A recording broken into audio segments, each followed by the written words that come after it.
All right, folks, it's 9:59. We're going to get started in about a minute.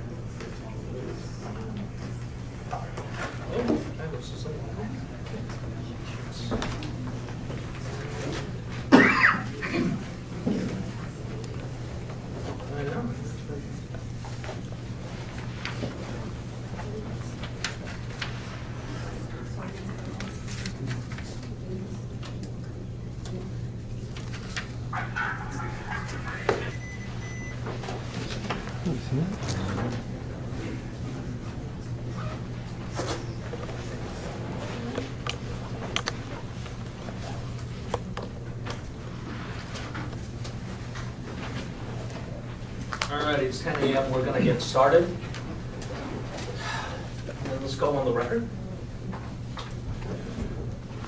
Okay. Good morning. This proceeding is docket number DTC 11-16 and entitled Petition of Recipients of Collect Calls from Prisoners at Correctional Institutions in Massachusetts seeking relief from the unjust and unreasonable cost of such calls. My name is Colin Lee, and I am serving as the hearing officer in this matter. With me this morning to my left is telecommunications specialist Michael Scott. Today is July 19th, 2012, and the time now is 10 a.m. The participants and members of the public will be given an opportunity to ask questions shortly. So I ask that everyone hold their questions until such time. The purpose of this hearing is to take public comments regarding this matter in which putative recipients of collect calls requested that the Massachusetts Department of Telecommunications and Cable, hereafter referred to as the Department, investigate the rates and quality of service provided by inmate calling services companies.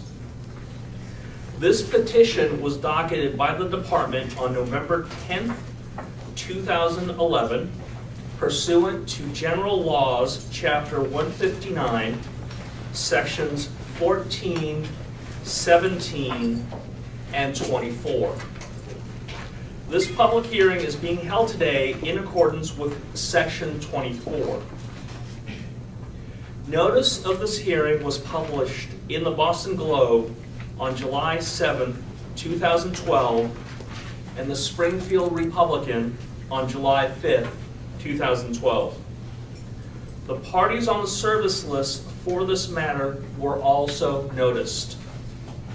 The parties include Prisoners Legal Services, the attorneys for the petitioners, Global Tel Link, Securus Technologies, and Inmate Calling Solutions.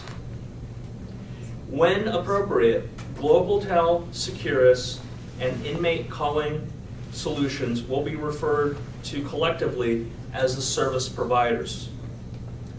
I have scheduled today's hearing into 3 sessions. Between 10 a.m. and noon, we will take public comments regarding the rates and quality of service provided by Global Tel Link. We will have a break between noon and 12:30 and then take public comments regarding Securus's rates and service quality between 12:30 and 2:30.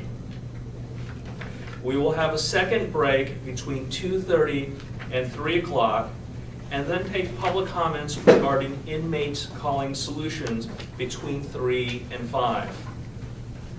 I also note that the department has received written statements, and those will be included in the case file and uploaded to the department's website as quickly as possible. There are 3 sign-in sheets outside the door, 1 for each session.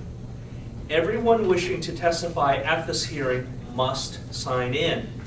If you are uncertain from which company you have received service, we have provided a list of the correctional institutions served by the service providers. Please refer to that list. Elected officials and representatives of the parties will be invited to speak first. Speakers will then be called to testify one at a time in the order in which they sign in during each session.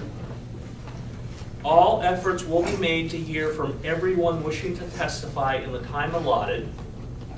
And I understand that there might be some individuals who need to get to work and may be testifying outside of their session. Just when you come up to speak, please identify which service provider you're making comments about. There will be two types of statements that will be accepted at this hearing: sworn and unsworn. While the department will take into account both types of statements, under department regulations, only sworn statements may be entered as part of the evidentiary record. When called to speak, please make your way to the front table and be seated. I will indicate to you when you should begin speaking. This hearing is being transcribed, so accordingly, please refrain from nonverbal communication like hand gestures. Before making your statement, I ask that you clearly state and spell your full name for the record, indicate any organizations you represent, and provide us with your contact information. If you'd like to make a sworn statement, please indicate as such, and I will swear you in. I also ask that when speaking, you speak in a loud and clear voice and refrain from speaking over one another. As this is a public hearing intended only to receive comment, I ask that you refrain from posing questions to the petitioners or the service providers. Now, are there any questions before we begin? Seeing no questions, are there any elected officials present who wish to make a statement? There are currently no elected officials who wish to make a statement. Would any of the petitioners or the respondents like to make a statement?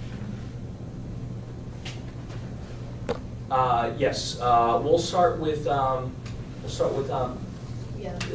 Prisoners Legal Services? Yeah, that's okay. I mean, there are other petitioners here, but on behalf of the petitioners and the organization, I'd like to. Right. Well, if I could get you to come up to the microphone, then. Thank you.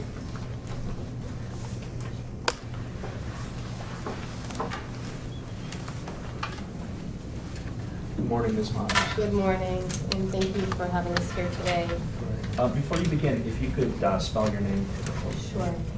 First name is Elizabeth, Elizabeth. Last name is Matos, Matos. And you're here to represent Prisoners Legal Services? Yes. Right, and your contact information is a matter of record in the filings, correct? It is. All right. If you'd like to begin. Sure. First, as I stated, my name is Elizabeth Matos, and I'm with Prisoners Legal Services, which is a nonprofit public interest organization based in Boston, but is charged with representing the civil interests of over 25,000 prisoners across the state of Massachusetts. And in that capacity, I'm making some general comments that reflect the work that we do at Prisoners Legal Services, and not specifically on behalf of the petitioners. We have also submitted electronically to you already a petition signed by over 375 individuals in support of lowering prison phone rates in Massachusetts and improving the quality of the service provided. In addition to that petition, there is a sign-on letter, a letter that was signed by 23 organizations, including the ACLU, the Lawyers Committee for Civil Rights, 10-Point Coalition, and the Massachusetts Association of Criminal Defense Lawyers, also in support of this effort. I have a number of comments that we received from prisoners and family members over the last few weeks, and we've been asked to orally present those to you, but obviously the volume is a little too high for that. We've received, I think, over 200 letters, but I do have about 4 excerpts that I would like to briefly read after my comments. Prison phone rates in Massachusetts are unfair and unreasonably high. They're higher in Massachusetts than they are in many states across the country, despite the fact that these are the same companies providing the service in other states with the same security concerns and the same overhead. New York, for example, charges 5 cents a minute with no surcharge. In Massachusetts, GTL charges a surcharge close to $1 and then a per minute charge of 10 cents a minute. This may not seem like much, but there are also fees added to this. There's a fee just to have a debit account of $25 and a fee to add money to the account each time money is added. These fees and the cost of making a call are exacerbated by the fact that the quality of the service is poor. Calls are frequently dropped, and a 20-minute call, which may take multiple calls to complete, soon racks up a bill of $30 or more. And so if companies can make a reasonable profit at considerably lower costs in other states, then they can do it here. The families that are paying these rates, and in many cases prisoners as well, are largely poor and struggling. Many have had their homes foreclosed, have lost their jobs in this economy, and simply cannot afford the high cost of these calls. Many also have no car and can't make the long trips out to these facilities, which are often in rural areas. The phone becomes not only important, but it's a lifeline. The high rates drive a wedge through families, an unnecessary wedge.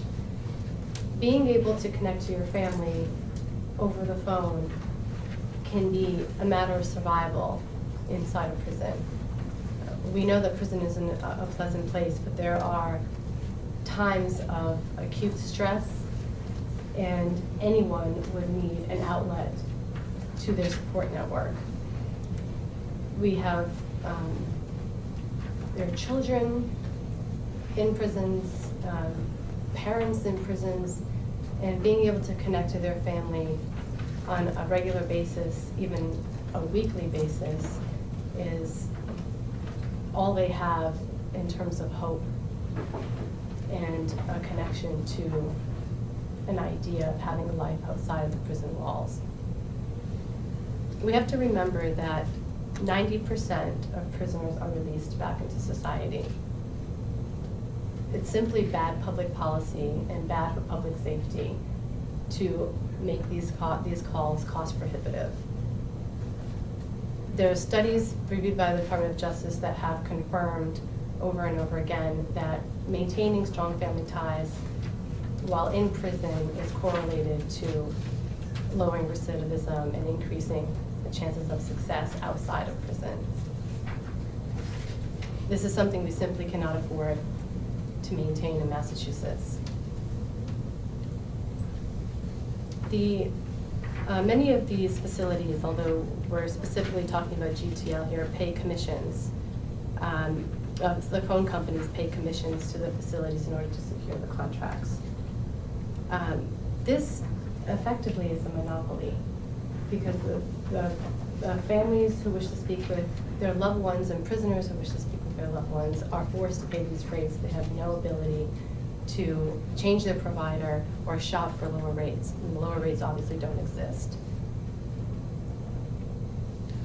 As I said, the quality of service is poor. Prisoners' Legal Services, we receive calls from prisoners in all of these facilities regularly. I can attest personally that calls are frequently dropped. Connections are often so bad that you can't understand anything that your client is saying on the other line. And they often have to call back when you incur those fees. aside from the fees, it compromises our ability to get accurate and timely facts from our clients. And the fact that the rates are so high, it should account for better service. There's no reason why, you know, and you'll hear this from others today, and I'm sure you've received it in your comments, that across the board, the quality of service is so poor. And it just doesn't correlate with the, I don't know if this is correct, actually. It doesn't correlate with the rates that we're paying. High phone rates and commissions unfairly penalize families of prisoners and do nothing to improve public safety in our communities. Family ties while incarcerated are proven to lower recidivism, and the phone is a lifeline for prisoners and their families. To keep those lines of communication open, it's imperative that the DTC take this matter on, investigate what a reasonable rate would be, and investigate the poor quality of services that persist despite customer service complaints. I'd like to end by reading a few excerpts from prisoners. Again, we've received multiple, but I've only chosen a few here. Ms. Mondos, Yeah. before you begin, so those excerpts from letters that are being submitted? Yes. Okay, thank you. If you prefer, I could read them after others have, the phone companies have commented, but. No, go ahead. Okay. Go ahead.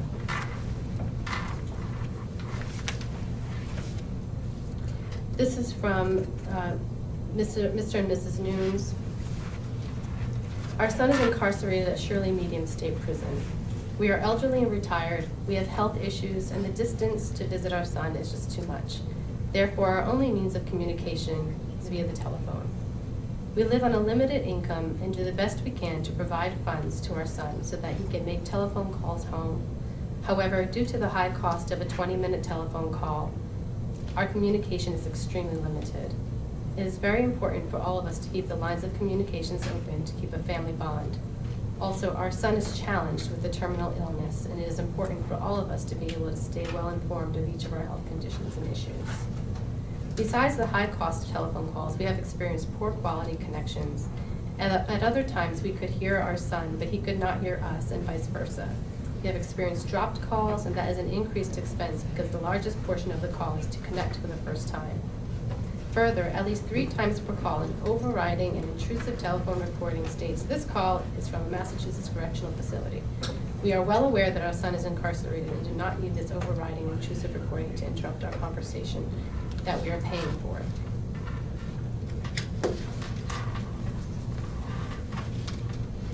So also from parents. With God's blessing, Cedric, who's their son, may be paroled in about 2 years. Phone service now, while he is an inmate, has extended ramifications. It is another crucial factor in building and maintaining his future. He cannot be totally cut off from the outside world for 2 more years, then face society in reality and expect normalcy. Letters for communication are wonderful. No letter, however, can compare to hearing Cedric's voice and conversing with him. We love him dearly. He's a wonderful person and son. Phone conversation not only provides voice contact, but also immediacy and voice inflections, modulations of voice, tone, pitch, and distribution of stress placed on particular phrases and words. We anxiously await his calls. They are important to us as well as to Cedric. This is from a prisoner, female prisoner at MCR Birmingham. I spend $20 to $40 a week on the phone. I have people I constantly call every week or tried to,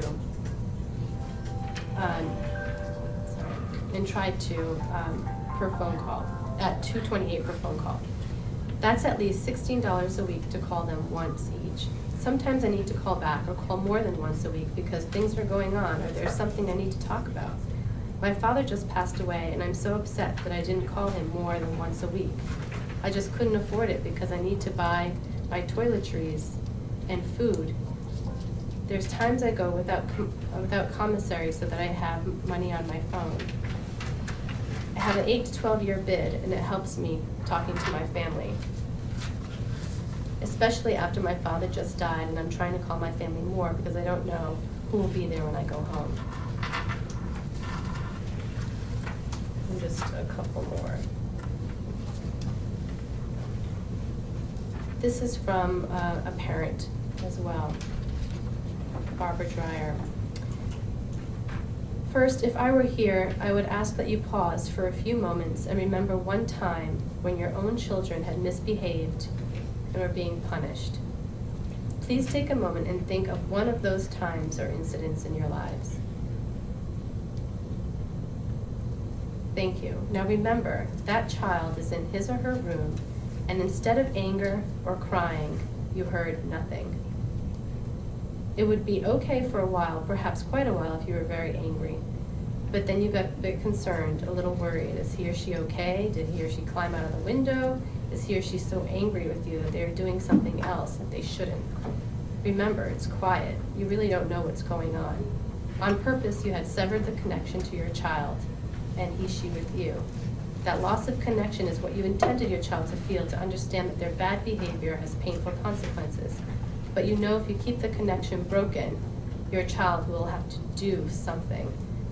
That child lost his mooring. That is what is at stake in overcharging of the GTL telephone service. And it is unhealthy for all involved to lose their connection or make it too costly to maintain.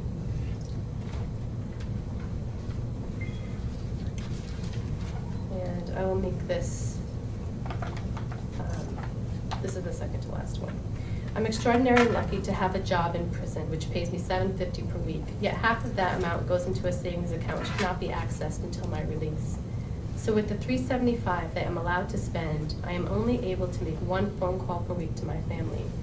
You may think 20 minutes per week of phone time is enough, but that's because you're able to live with your wife or your girlfriend or your children.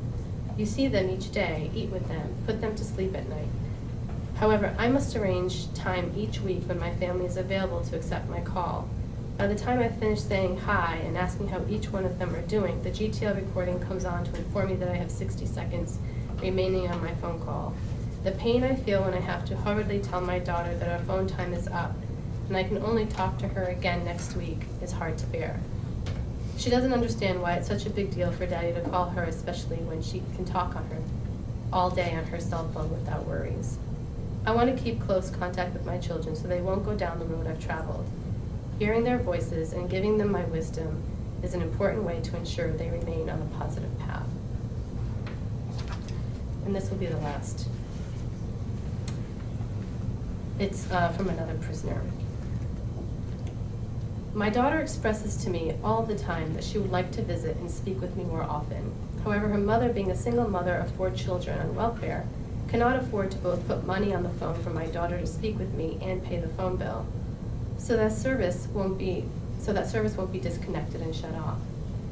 This would also affect the cost of transportation she has to pay for on a daily basis. She is forced to choose between the physical contact visit with her daughter and child's father every other month or a weekly phone call between the two. My daughter is 10 years old and speaks of not wanting to live because she doesn't have her father in her life like she should. This is wrong because she shouldn't know what stress is at such a young age. Unfortunately for my child, I only have the option of speaking to her when it is affordable, and in her eyes, that translates into not having a father. So there are many, many more that hopefully you'll have time to review. But we have 244 letters that we received from prisoners, and the petition with is it over 375 signatures as we submitted it, but the signatures continue to rise every day. So just thank you for letting us take the time to present this on behalf of our constituency. And if you have any questions, I'm happy to answer them. Yeah, Ms. Matos, if I could ask you for the department's convenience and also for the parties, if you could circulate or copy all of us the specific letters that you accepted, that would be very helpful. They're included in the submission? Do you mean it? I am aware of it, but as you pointed out, there's a voluminous submission, and in certain cases on the excerpts, you did not identify the writer. Yes. So rather than have all of us sift through everything to identify the letters, should it be relevant down the road for any determinations, we would appreciate it if you could just identify those specific letters for us. Sure. If it's helpful, I can also electronically submit a separate file that's just the excerpts. No, if we could get the full letters, that would be more. I'm sorry, it would be the full letters including the excerpts. Yes. Yeah. That would be helpful. I'll do that. Thank you very much. And if you could give that to us in 2 weeks, is that? Yeah, we can do this in a minute. Okay, Sure. great. Thank you very much. Thank you.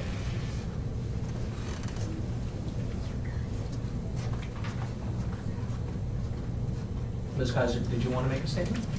Just briefly, Sheree Kaiser on behalf of Global Telling Corporation. And actually, I'm sorry, if you could spell your name for the court reporter. Cherie, last name Kiser. And your contact information is a matter of record in the file. It is. Thank you. Thank you. Global Telling would simply like to encourage anybody who's here today that has not had an opportunity to review Global Telling's responses in this docket to take the opportunity to review our detailed response. If anybody has problems getting copies of that, you can contact myself directly. I'm certain that Ms. Matos from Prison Legal Services could also get that information to you, but you may find it useful. Other than that, we just would simply like to reserve our rights to respond to anything that we might hear today or anything that's added to the record which we have not yet seen. Your reservations are noted. Thank you. Thank you. At this time, are there any other parties who wish to, I see a hand in the back.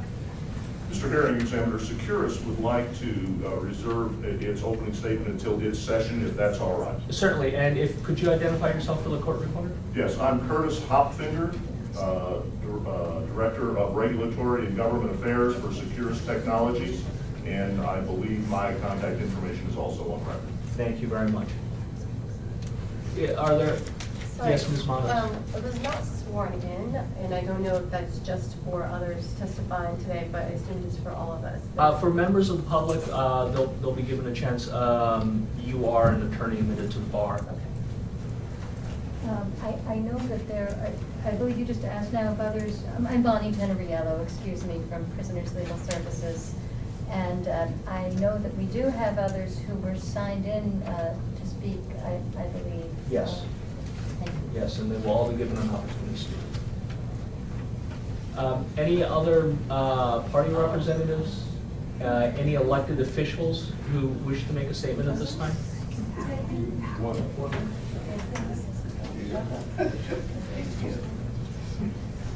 All right, before we start taking public statements, I'm going to ask everybody to mute and silence your devices, please. If you haven't done so already, put it on vibrate. And if you don't know how to, please turn the device off. Yes, Ms. I'm Teneriello. so sorry, hearing officer. We do have at least one other petitioner here who would like to speak. Right, and as soon as I go through the list, I will give them an opportunity and have them sign in on the sheet. Thank you. Is there anything else?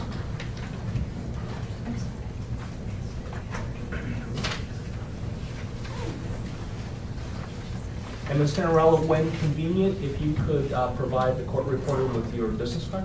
Absolutely. Thank you. All right, we're going to get started on the public statements. And before we begin, I would like to apologize if I mispronounce your name. So let's get started. The first person on the list is Ruth Demanchi. Demanchi. Ms. Demanchi, if you could come take a seat.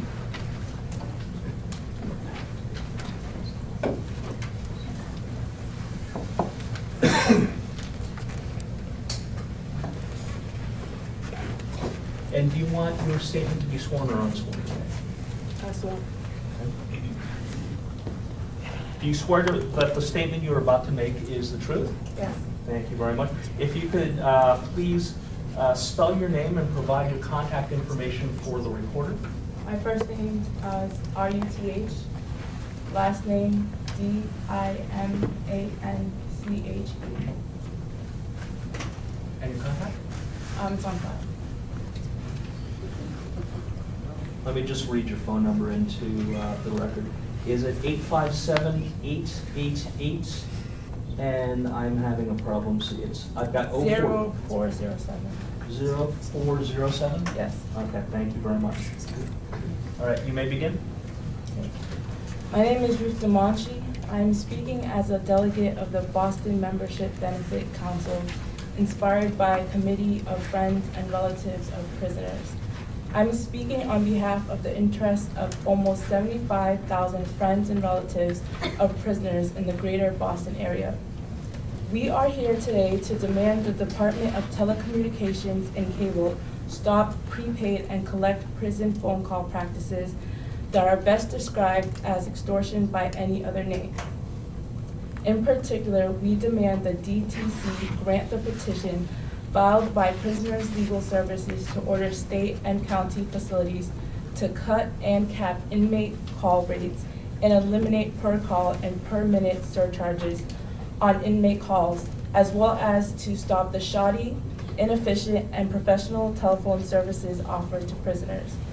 As it stands, the exorbitant rates we are expected to pay to stay in touch with loved ones behind bars exploit our situation by holding us hostage to the only game in town: exclusive control of inmate call with no option to shop for phone services more in line with the actual cost of telephone calls. In this day and age, when I can purchase a phone card at any store that allow me to call someone on the other side of the planet for pennies a minute, the idea that a call within the state of Massachusetts should cost so much has nothing to do with technology. It has only to do with unjust enrichment of these phone companies winning the exclusive contracts, giving them a monopoly, and of the DTC allowing it and the state of Massachusetts profiting from it. One of the major devices used by these phone service provider companies to justify their demands for massive rate hikes and count the commissions the prevailing phone company pays Massachusetts in return for the monopoly control of the market as the cost of doing business. According to research done by Citizens United to Rehabilitate or Cure, Prison Legal News, and Prisoner Legal Services, those monopoly contracts go to the highest bidder. Do the math.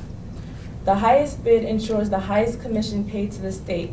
It has nothing to do with the quality of services provided.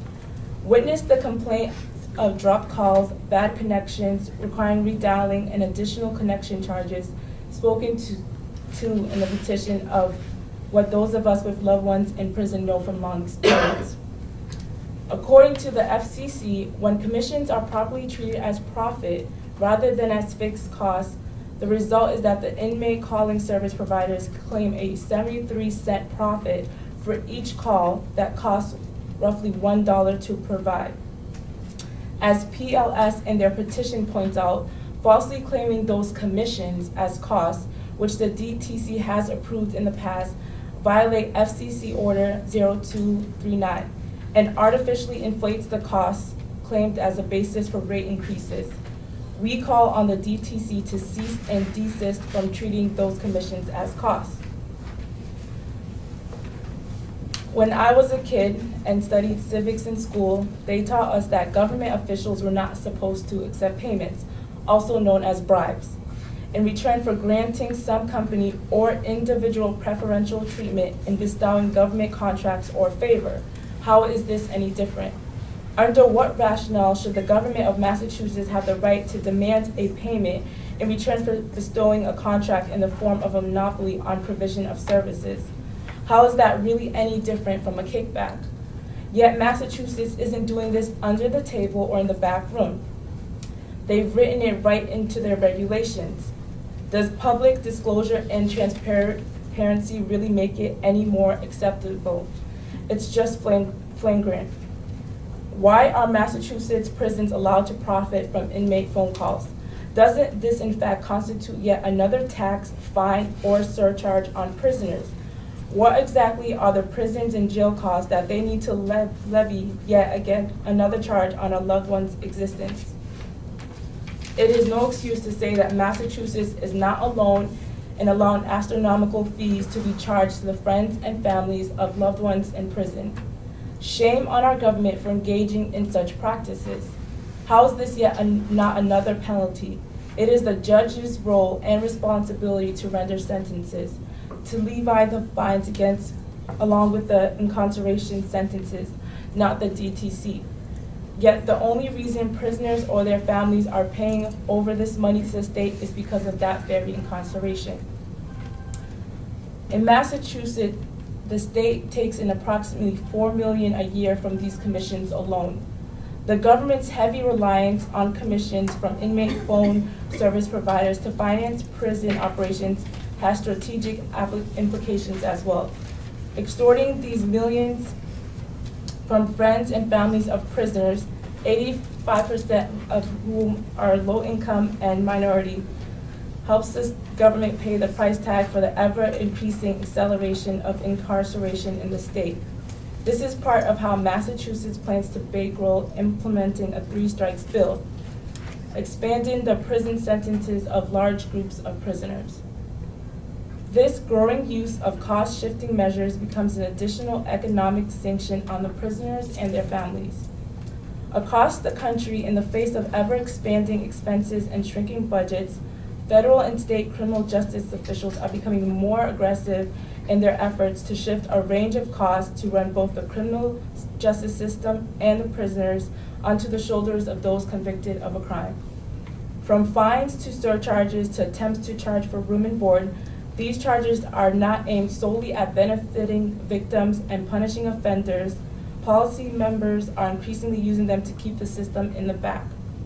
Hence, legislators and policymakers feel less pressure to come up with any alternatives to incarceration. We call on the government of Massachusetts to stop this practice of awarding themselves kickbacks at the expense of the low-income community who foot the bill for communication with their loved ones in prison. We call on the DTC to cap the rates for such calls. It is an unconstitutional, illegal, and unethical practice for the state to demand such payments for awarding monopoly control of our communications. Stop balancing your budget on the backs of the poor. Thank you.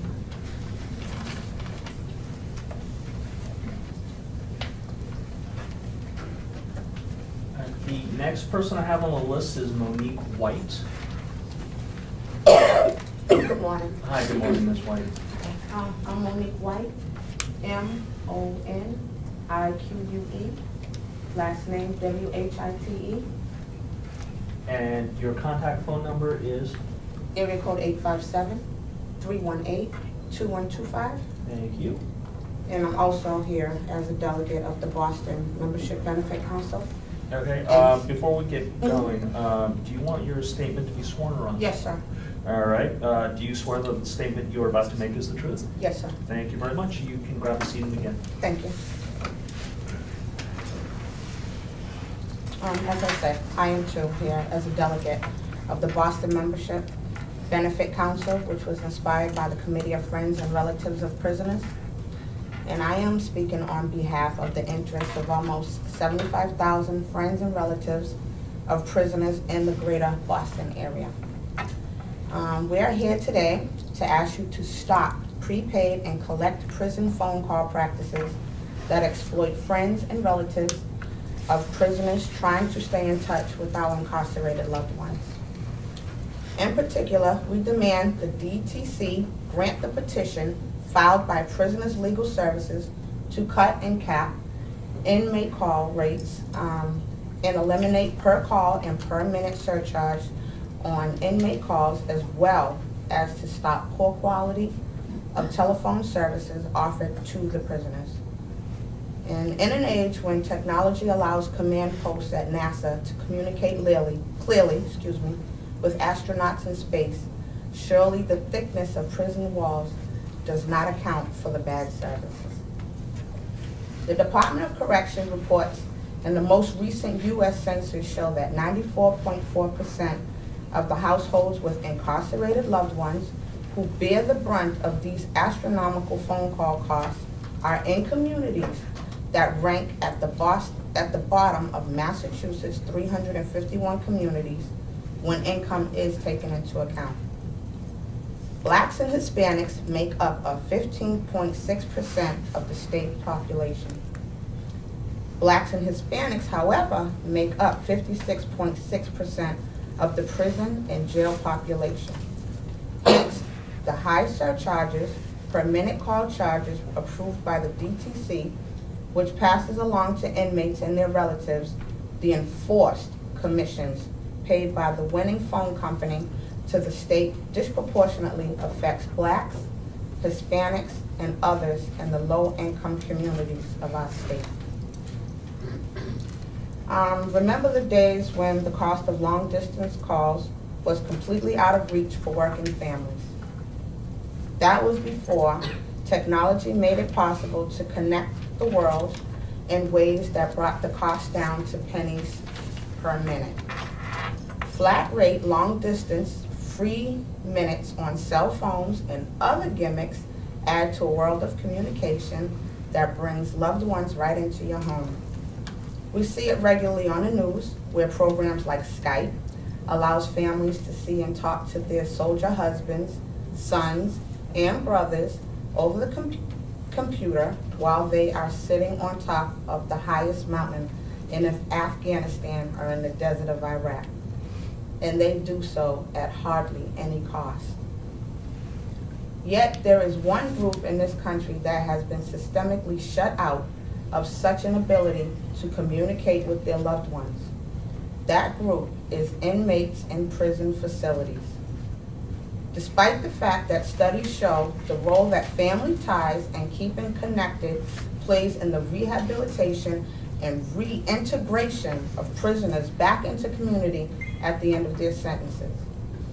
The impact on children of prisoners of being able to communicate with their parent in prison cannot be underestimated.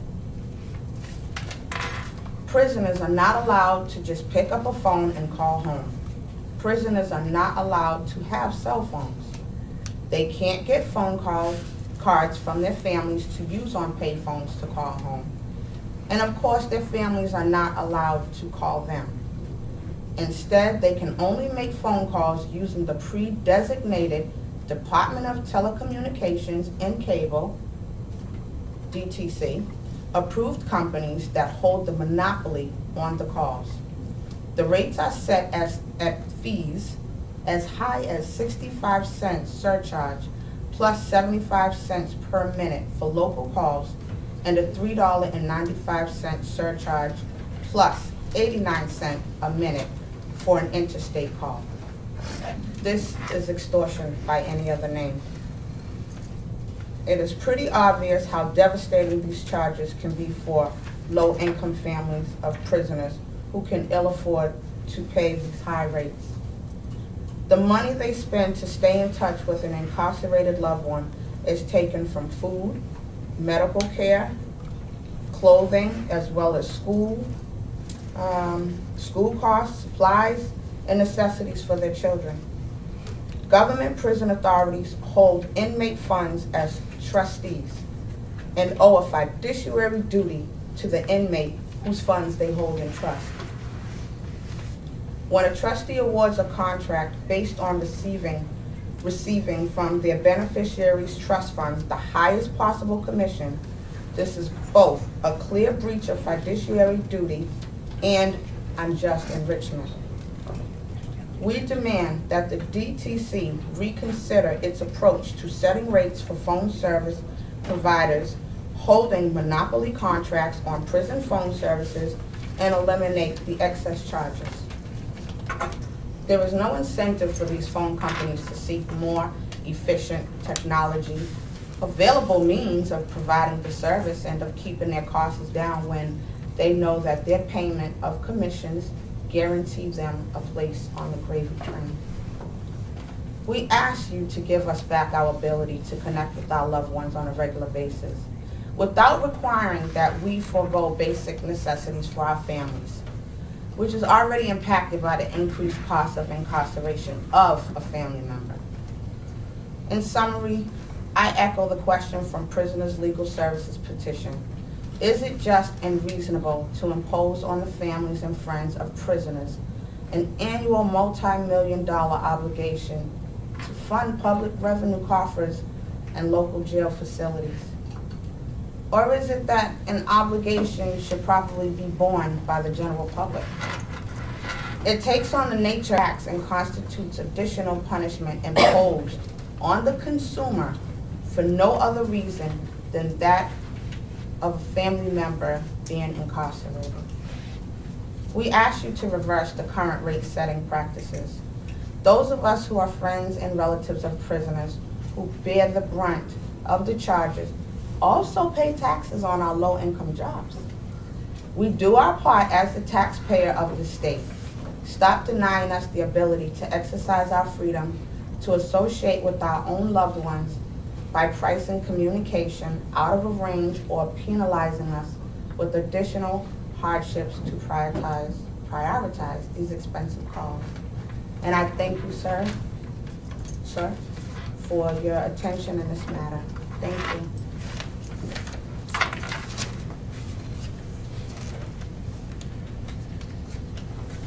Okay, next on the list is Louise Frazier, or Ms. Frazier? Lois Frazier. Lois, hi. Yes. Good morning. Grab a seat. And if you could spell your name for the court reporter and provide your contact information. LOISFRAZIER,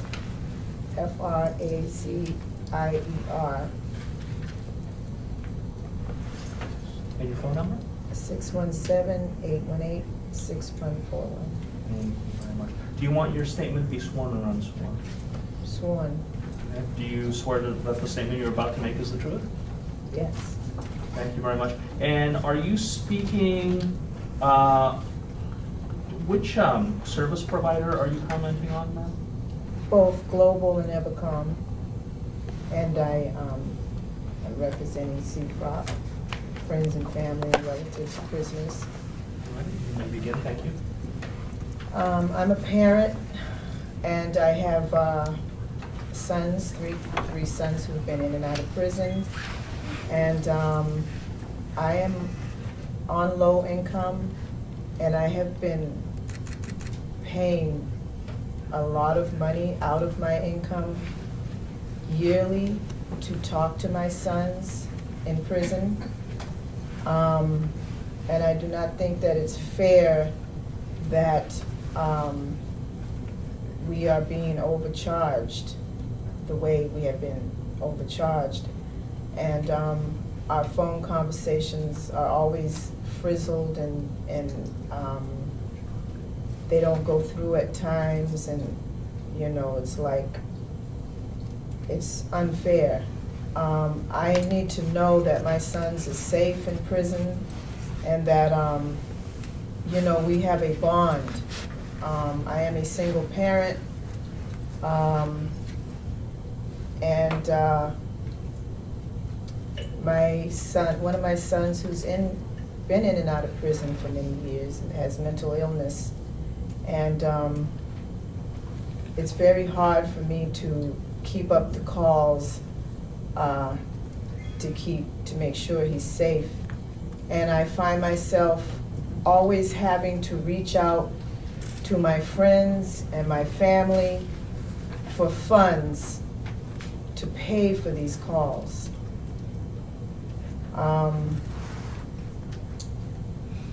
It's just been like, it's been stressed and heartache, and I don't have transportation to go see them. So the phone is my main line to them. And Evercom and GlobalTel have been ripping me off for a long time. And me and my sons and the members in the community, we want justice. Thank you very much.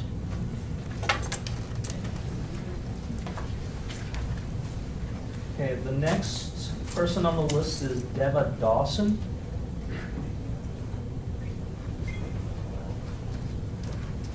That's Doug Dawson. Oh, Doug, thank you very much, sir. My handwriting is bad. And that's Doug Dawson, DOUGDAWSON. My contact number is 202-255-7689. And are you representing any organizations today? Yes, I'm an expert witness on behalf of Prisoner Legal Service, and I have an affidavit already filed a record. So, Well, do you want to have your statement sworn? yes, sir. Do you swear that the statement you're about to make is the truth? Yes, sir. Thank you very much. You may begin.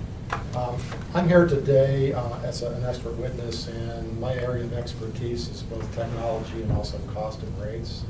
I was hired, I'm the president and owner of CCG Consulting out of Maryland. We're the largest telecom consulting firm in the country in terms of clients. We have about 500 telecom clients. Also, I've been working for a number of years with a number of states on this very issue, and I'm there's a federal case going on at the FCC very similar to this case, where I'm also the cost rate and technology expert. And so I'm here to talk about comparable rates and to talk about the actual cost of calling and how that all applies to the stuff you've been hearing from these other witnesses. Mr. Dawson, yes, sir. I'm sorry, could you give me 1 second and let's go off the record for a minute? Thank you.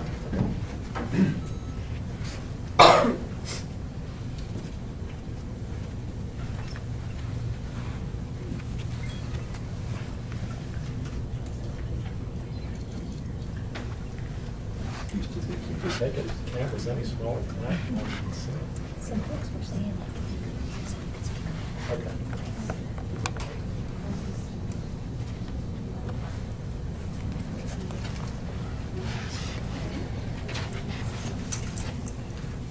I don't believe the microphone actually amplifies it, it just records. Okay.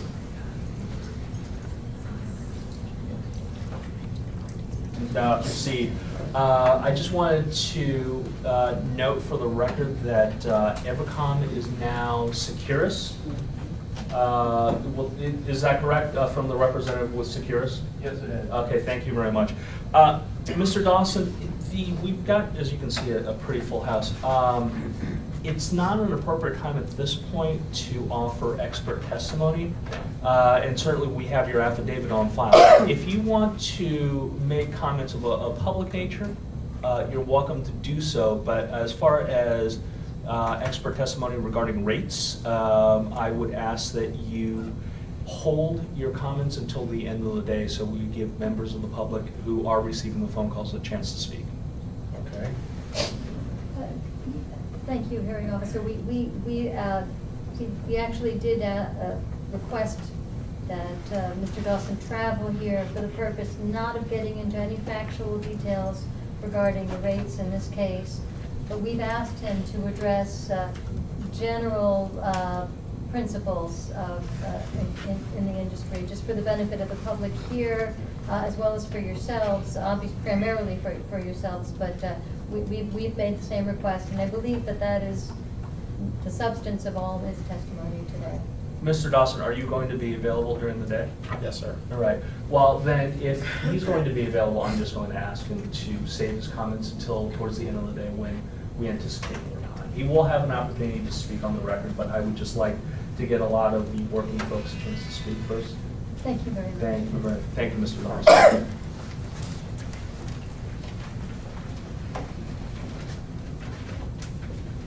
The next person I have on the list is Patricia Guerin.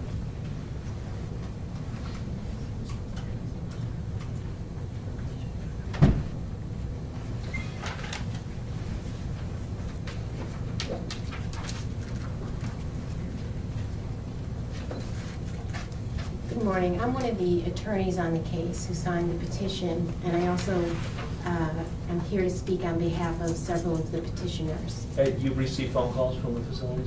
Yes. Okay, if you could grab a seat, that'd be fantastic. Thank you. And I note that you provided the court reporter with your business card? Yes, I did. All right, thank you very much. And Ms. Guerin, if you could, before we get started, do you want your statement to be sworn or unsworn? Swearing in is fine. I'm also one of the attorneys of record on this case. I think we could forego the swearing in, but if you could identify for the record the facilities from which you've received phone calls? Well, I'm going to be testifying on behalf of the Northeastern Prisoners' Rights Project, and we receive phone calls from all of the 18 DOC facilities in the state that are serviced by telecom, collect phone calls. I'm going to be testifying on behalf of my law firm. It's one of the petitioners, and we also receive phone calls from state and county facilities. And I'm testifying on behalf of MACDL, the Mass Association of Criminal Defense Attorneys, and those are most of the criminal defense attorneys in the state. There's 1,062 members, and the 1,062 members certainly receive calls from all of the facilities in the state. Okay, thank you very much, Ms. Garrett. You may proceed. I have been a criminal defense attorney and a prisoner's rights attorney for 28 years. And for 19 of those years, I have supervised the Northeastern Law School Prisoners Assistance Project. My law firm gets probably 60 calls a month from DOC facilities and more from county facilities, but I'm going to address specifically the DOC facilities serviced by Global Tel this morning. As I said before, the Mass Association of Criminal Defense Attorneys has 1,062 members. They get calls from all of the facilities. And Northeastern Prisoners Assistance Project receives approximately 50 to 60 calls a week from DOC facilities. So we have a good sampling of what goes on amongst all of our clients. And I can't describe better the impact of the terrible cost than the people who have already spoke, so I'm going to be brief about my experience with both the impact on my clients and the service problems that we've experienced. The families of most of my clients are very poor. They struggle with rent payments, they struggle with grocery bills. The cost of paying for only a few telephone calls a week from their loved ones is too much for many of my clients. It's necessary for DTC to understand the pervasive nature and extent of the poverty amongst the population we're talking about that needs to be receiving and making these phone calls. These are people who an extra $5 a week makes a tremendous amount of difference. And when you look at it in that perspective, the amount that these phone calls cost, it is extraordinary. I get telephone calls from clients in my office all the time asking me if I could take a minute to call their family and check in on the family for them because they can't afford to, and they're so worried and they need to hear that a family member is okay. I get telephone calls from family members asking me if I would call them the next time I speak to their client about a legal matter so that they know that their loved one is okay. This happens at the Northeastern Prisoners' Rights Project all the time. And these are not some, surreptitious calls to pass on some information, through an attorney office. These are parents and children who are crying out of concern and want me to connect them with the information about how their family member is. And it is not an infrequent occurrence.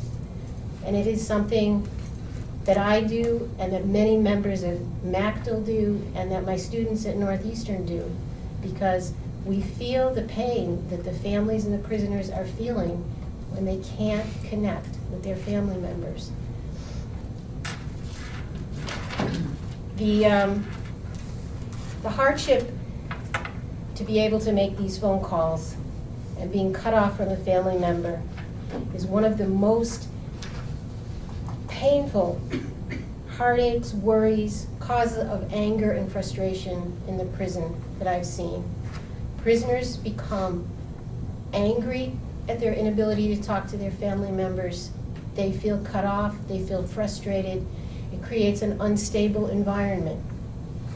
Prisoners so much want to be able to talk to their families, and it is so important to them that the Department of Correction uses as punishment when somebody has broken a rule that they lose their telephone privileges, such as they are, because they know how severe that punishment is to people. That's a standard punishment, cut off phone service for a week. That's a big punishment for a week. Talking to a family member gives a prisoner a sense of calm, a sense of reassurance, a sense that somebody on the outside cares for them, all things that are very important for prisoners to be able to continue to follow the rules and get through day-to-day life in the prison system. I want to just tell you briefly about two of my clients because I think it's representative of what happens to all of our clients at the Northeastern Prison Project, to all of my clients at my law firm, and to the clients of the MACDIL attorneys. I have a very young client. He's doing his first incarceration in a state, his first incarceration at all. He was raised by a disabled grandmother, no other family members. His disabled grandmother cannot afford the telephone calls. She lives on disability payments. She cannot do it. He has no ability to talk to the person who raised him. And he's in prison for the first time, and he's doing a long prison sentence. She can't travel to the prison. He is completely cut off. They go through me because he can make legal calls to my office, which my office pays for at the extraordinary rates, so that I can call her and tell her how her grandson is doing. I have another client who is severely mentally ill. He went into the system at the age of 16, and he's doing a life sentence. When he went into prison, he had never spent a night apart from his family. This was his first time when he went into prison. And he was separated from his family. And his parents have struggled because he is mentally ill and he needs to talk to his family every day to maintain his calm, to maintain his ability to deal with the fact that he's looking at a natural life sentence and he's so young. They can't afford these phone calls. They've been taking daily phone calls for a long time now, and they no longer can afford it. And they are looking at doing this for many, many years, probably the rest of their lives. And they can't afford it, and it is going to cause a tremendous upset in his life as well as theirs. And they happen to be a middle-class family, and they can't do it for a child who needs to call every day. It's just too expensive. I think those two clients are representative of what happens to a great number of clients and families in the system. Now, I just want to comment briefly about the quality of the service. It's inconsistent from prison to prison. Some prisons you can hear better, some prisons you cannot hear the calls at all. My client attorneys are very concerned about the fact that our clients have to be yelling their legal business so that we can hear them on these telephone calls. The quality of service is inconsistent. I want to tell you that at one point, a year and a half ago, I decided to get a GTL account on my cell phone for when I went out of town so that prisoners could. Good morning. If you could provide the spelling of your name and your contact information for the court report, please. Soraya, Soroya, Harley, Harley. And my number is 857-919-0035. Go ahead and grab a seat now. And do you want your statement to be sworn or unsworn? Yes. All right. Do you swear that the statement you're about to make is the truth? Yes, sir. Thank you very much. And are you making public comments about any particular facilities or any particular service provider? Well, it was Evercon, Secure, and Global Telling. Okay. You may begin. Oh, I'm sorry. Before you begin, if My you. son. Thank you very much. I was just talking, everybody was saying the same thing. I agree with everything that I've heard. Also, I have just a few things. I also, not just my son, I get calls from him, but I also get calls from different people that don't have anyone to call. And I either call their families for them, you know, they tell them, give me the number, and they hang up, and when I get off the phone, I'll call their families to give them information. And if when my son calls me back, I usually give the information to him to give to the people that that's up there in the Shirley with him. And right now, Shirley's on a lockdown, and it's really, really concerning to me because it's hard for me to talk to my son, and I can't see him because even though I don't have transportation, even if I did, I couldn't see him because they're on a lockdown right now. But the cost is very high. I had to end up canceling my phone or getting rid of my phone because of it, because it was too high.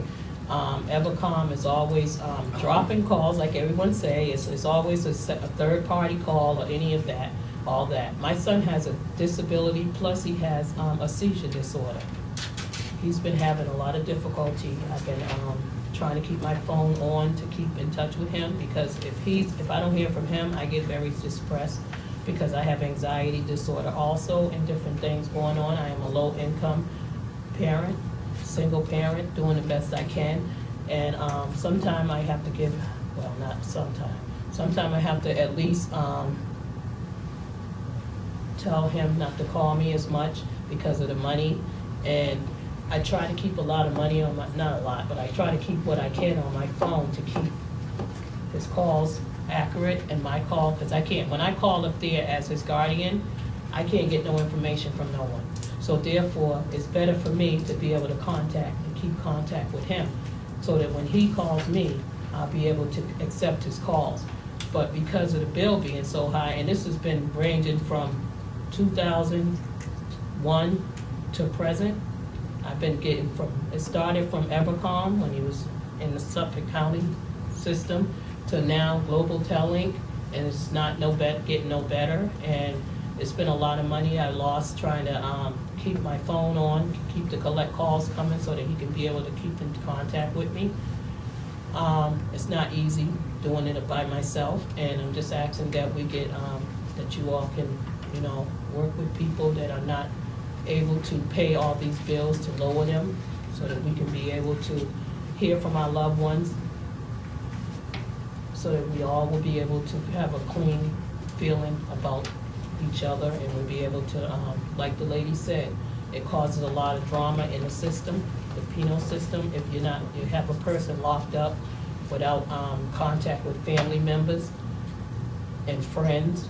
So, and then that makes them very hostile, it makes the family upset, it makes everybody have a difficult time trying to deal with their loved ones locked up. So I just wanted to bring that up also, that I am also in agreement with the rest of the people about the rates of Global Telling. Thank you. And next person on the list is Josephine Pena. Yeah. Did I pronounce your name correctly, ma'am? Yeah, Pina. Pena? Yes.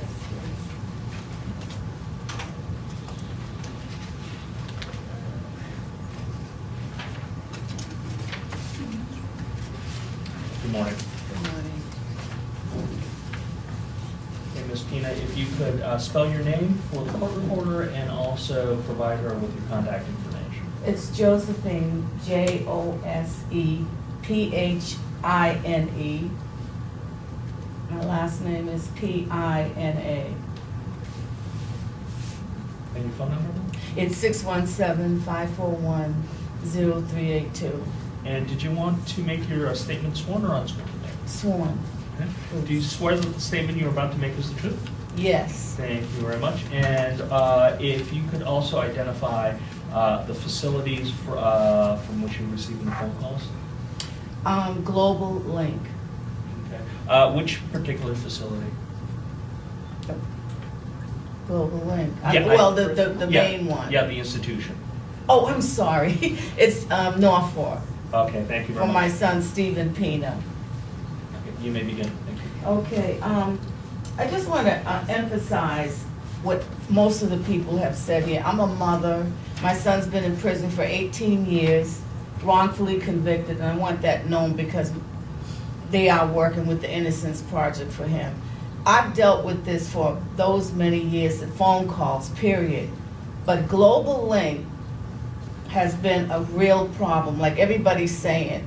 The thing is that customer service is terrible when you have to make a complaint about the services, getting cut off, the money that you have to pay. I'm on a fixed income, and my son has to really contact me because he knows I have health issues.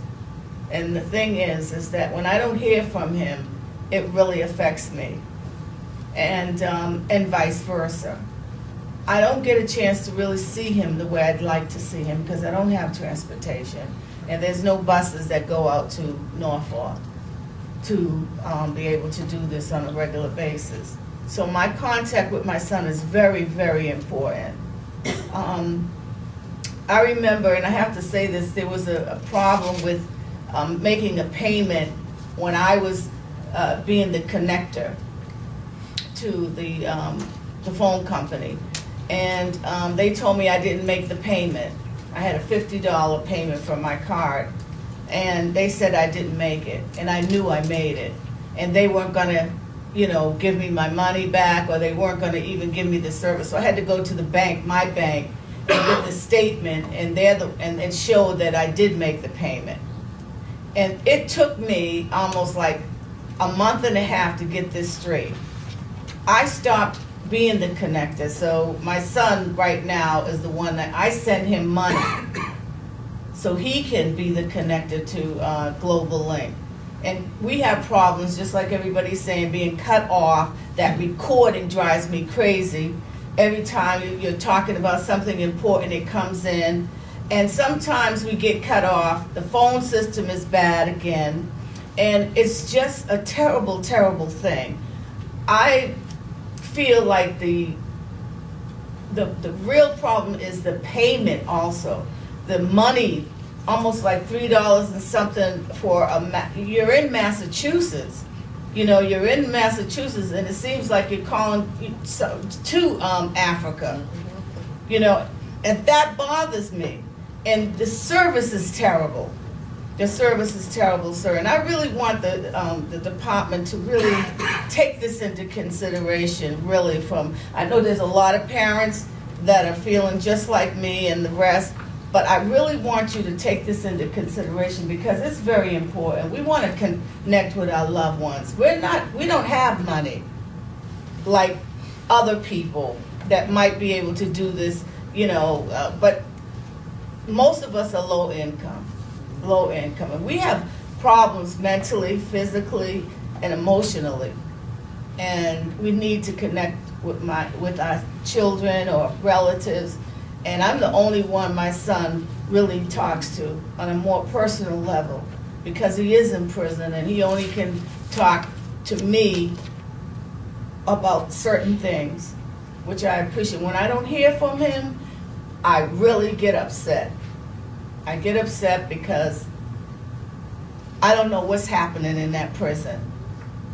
And I worry because sometimes the calls are so much money that he's not able to call me because he has no money on the phone. It's gone. And it's terrible.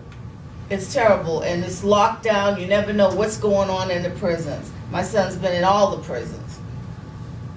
And I just really want the department to really, really take a look at all of this, sir, and just help us as parents, friends, and family with this cost and the services. Please. Thank you. Thank you.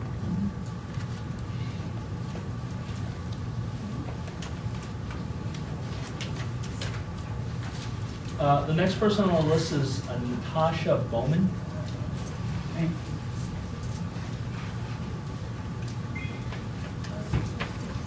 Good morning. How are you? My name is Natasha Bowman. That's NATASHIA The contact phone number is 617-230-440. And if you tell us which service provider and which facility that you're receiving calls Right from? now, it's Global Telling at the Plymouth County Correctional Facility. I also have had Evercom and Securus as well. And do you want your statement sworn or unsworn? Sworn. Do you swear that the statement you're about to make is the truth? I do. Thank you. You may begin. I just wanted to come here today to say it was unfair and unjust for the fees and surcharges. I've been using the systems for a while. Over the past 15 months, I have currently overdrawn many bank accounts, being low income and supporting 2 low income families for my friends and relatives that are incarcerated is very difficult, and I'm here to represent them because they obviously cannot be here. I support my friend who is incarcerated right now, his family and my family as well. Connecting calls, relaying messages, having the drop calls is a big issue. No refunds back on any dropped calls, especially with the cell phones. It's just ridiculous how much it's being charged, and it's just impossible to do, especially with my own bills and the bills of my family and their family as well. It's just very difficult, and I ask that you guys do take this into consideration. Thank you. Thank you.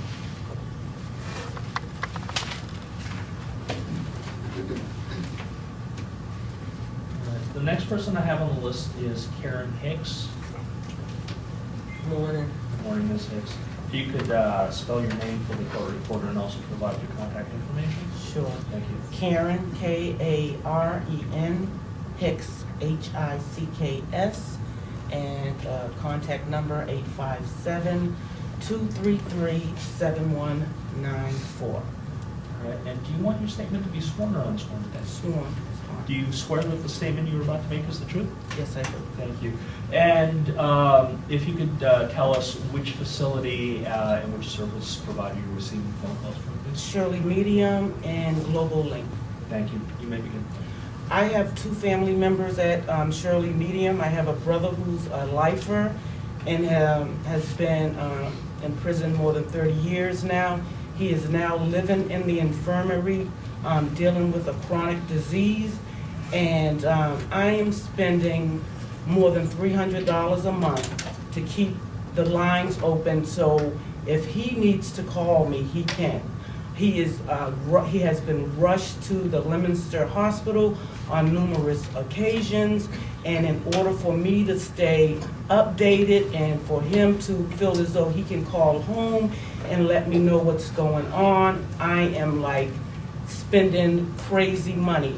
I was unemployed when the recession hit us, and I was actually bouncing checks just to make sure that I could keep money on the phone for him.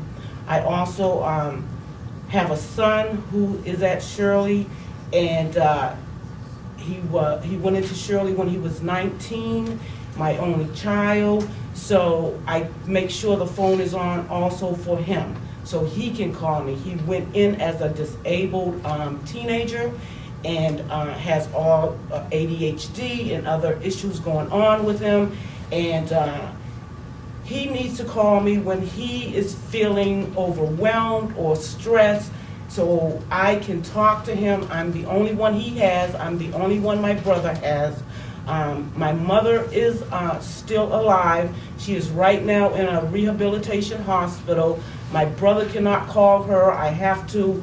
I actually had my house phone turned off, trying to cut back on things I didn't have to have. So all my calls are coming in through my cell phone. I have to go to my mother's in order. I tell my brother, call this day around this time. I'll be at mom's house, and you'll get a chance to talk to her. So he's worried about her. We're all worried about him living in an infirmary, being rushed to the hospital all the time. And I actually had to park my car and just not use it because I just could not afford, between the insurance and like the house phone, and I'm just trying to figure out how can I cut back, survive, pay my bills, and be there as a support system to my son and my brother who will not be coming home. And like I said, it is living in the infirmary there. And I don't think it's fair that if I'm not able to keep this phone on, that someone living in the prison infirmary is not able to call home home and say, hey, let their family know, listen, today's a good day. Or, you know, I just got back from being rushed to the hospital, and this is where I'm at now. I have already arranged with the prison that I am my brother's proxy, and I feel as though anytime a person in his situation feels as though they need to call home and speak to someone to find out how their mother is doing, who is in and out of rehab and in the hospital, and how his family's doing, he should be able to do that. And the cost of this global link is ridiculous, and it's not fair that we're being charged with these surcharges and these fees in order to supplement the prison's programs or whatever they're doing with the kickback or the portion that they get from these companies.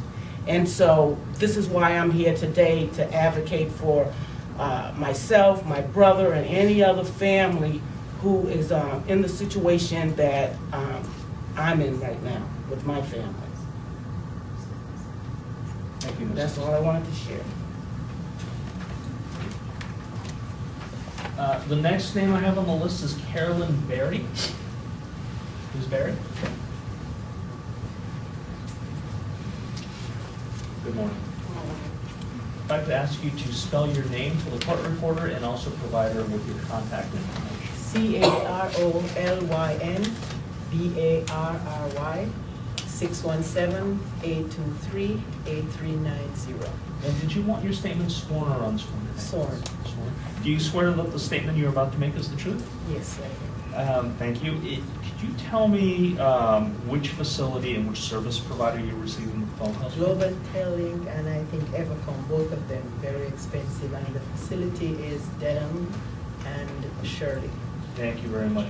And if you have particular examples you're giving, if you could just identify which particular facility during the statement, that would be great. You may begin.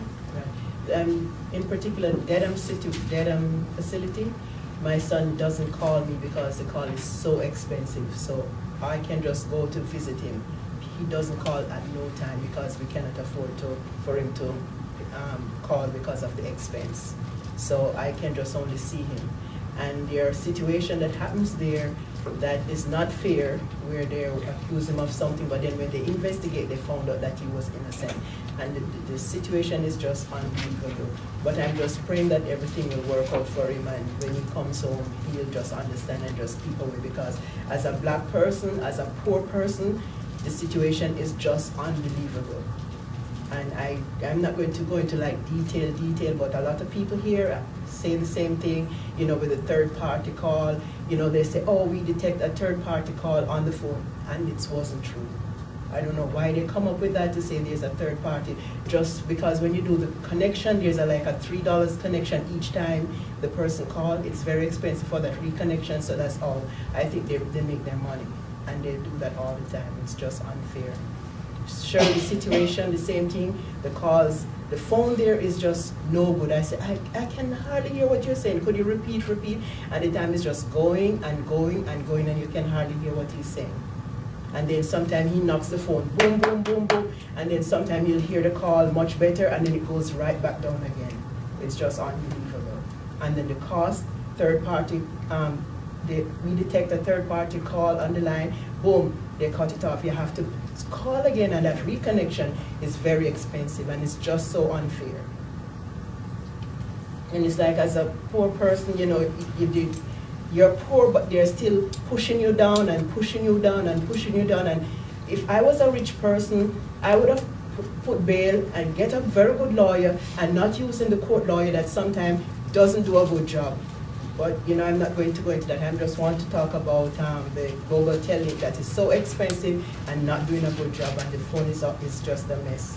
Thank you very much. Thank you.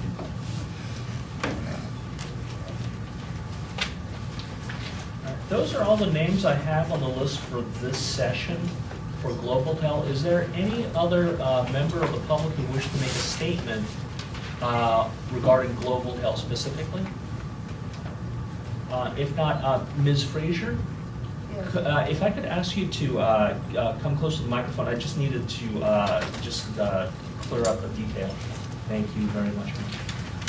I'm sorry, I forgot to ask you from which facility you receive phone calls from.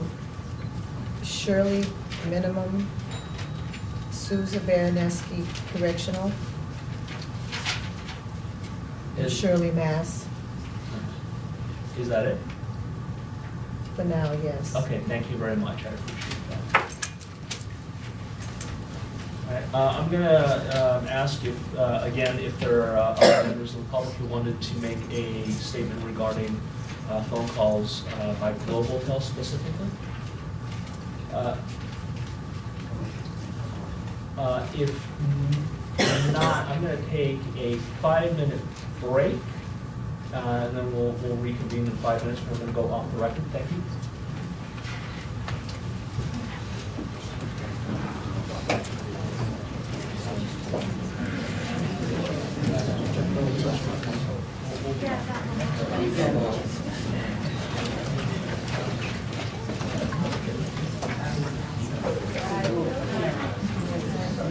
You missed.